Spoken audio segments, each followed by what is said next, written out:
很多老铁问，这个公制电感线圈可以不要吗？大家好，这里是美灯课堂。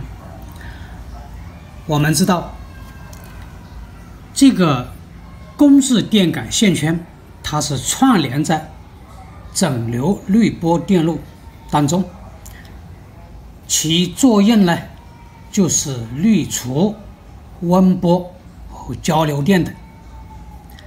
因为它在电路当中有一个特殊的作用，就是通直流，阻断交流，所以告诉我们这个线圈是不能够丢弃不用，一定要把它串联上去。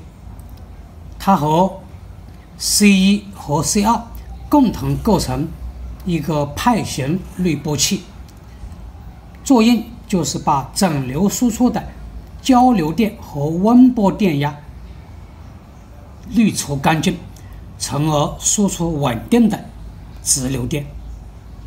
一旦把它短路，那么输出电压就会抖动，会发生很多一些意想不到的后果。